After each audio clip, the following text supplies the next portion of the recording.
Hi,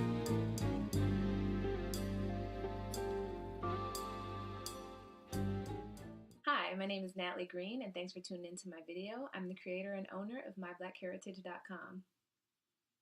In today's video, we'll be discussing the 1870 through 1940 United States Census records.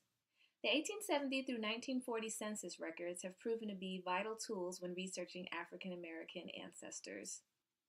If you had African American ancestors who were formerly enslaved, the first time they will be on paper likely will be the 1870 United States Census, which will document their first and last name. While the 1870 and 1880 United States Census can be rewarding, they can also provide frustration. The reason being is that there are a lot of inaccuracies on the 1870 and the 1880 census report. There are a couple of reasons why. One was many newly freed slaves had a lack of trust for these enumerators that were coming around asking questions about their family. And the ones who did give information didn't always have accurate information about themselves. They weren't sure of their year of birth, if they were born before the emancipation, or even how old they might be. The last names that newly freed people chose often varied as well, which made it difficult to track who was related.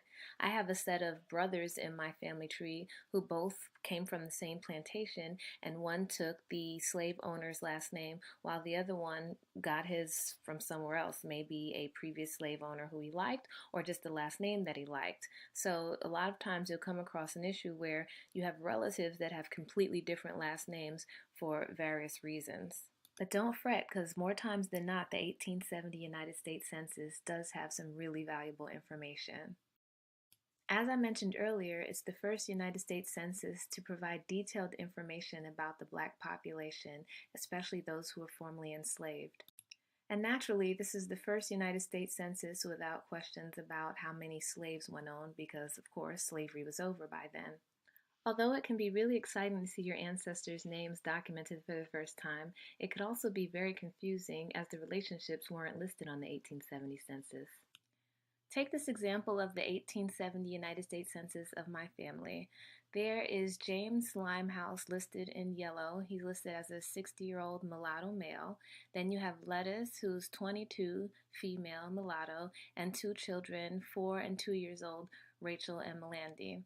So at first sight, looking at the ages, I definitely thought that James was likely Lettuce's father or maybe even her grandfather, and that Rachel and Melandy were Lettuce's children. Lo and behold, when I got my hands on the 1880 census, it shows that James and Lettuce were in fact husband and wife. So it's my advice that you look at the 1870 census with the 1880 census, if you can find both on a particular family, just to confirm and solidify those relationships. It's worth mentioning that the 1870 and 1880 census can sometimes be very hard to read. The handwriting of the day was quite different than it is today, and obviously they were using ink pens that sometimes blotted or bled. Another thing is, on some of these websites where you have access to these records, the people of today who actually transcribe the records will transcribe something incorrectly. So it's vital for you to study the census record on your own and maybe look at some handwriting examples from that time so you can clearly identify what is said on those records. So again, it's probably a good idea to have the 1880 census nearby when you're looking at the 1870 census, because it does identify the relationships of the people to the head of the household. Additionally, the 1880 census offers something that no other census had offered before, and that was the street and house number listed. So on this example, you'll see that Otis Everett lived on 14 Burgess Street. So I go to Google Maps to look for the address.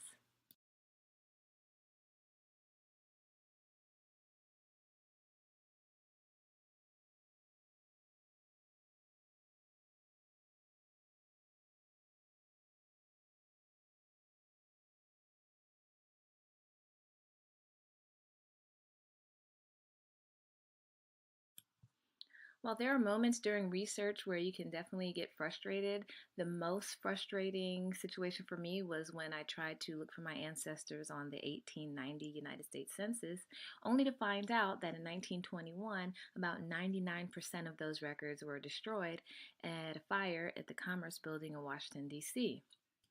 Besides about 6,000 or so records that weren't destroyed, the 1890 United States Census original schedules still survived. However, to add insult to injury, in 1932, the Librarian of Congress didn't see the historical value in keeping those, so those were destroyed. The 6,000 or so records that weren't destroyed are available on microfiche, but very few people I've encountered have had success finding any family members on the 1890 census. I've even heard of conspiracy theories about the fire, but instead of dwelling on something we can't get back anyway, let's move on to the 1900 census.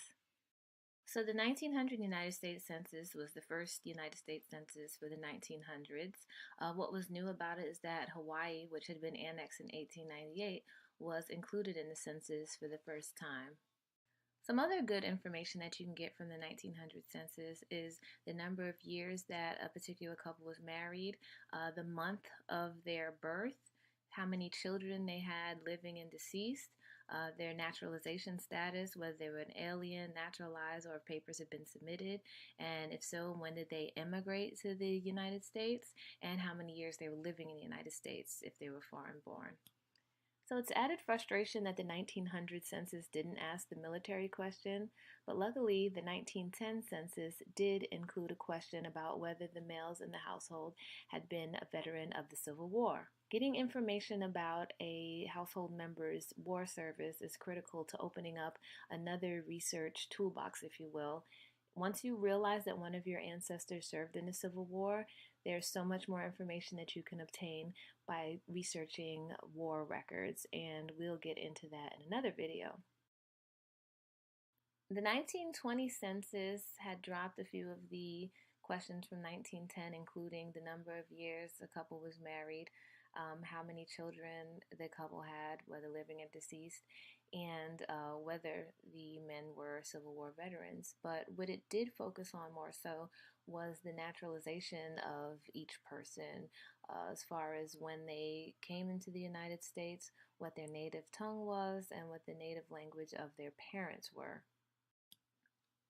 The 1930 and 1940 census basically covered the same questions and information that was collected on the census of previous years. They both seem to focus on employment, unemployment, and wages more so than all of the others. My favorite part about these two particular censuses is that many of the people who are counted are still living today. So this makes my research more interactive and exciting, quite frankly, because I can talk to the people who were counted on these documents and ask them to confirm or add to the information that was collected about either their parents or grandparents and other relatives. The 1950 United States Census is currently unavailable to the public. Due to privacy laws, the census records can't be released until 72 years after they've been recorded. Therefore, the 1950 United States Census won't be released until April 2022.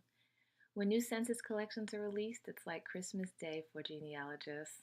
So, let the countdown begin until we get our next set of records. And in the meantime, I hope this information was helpful to you.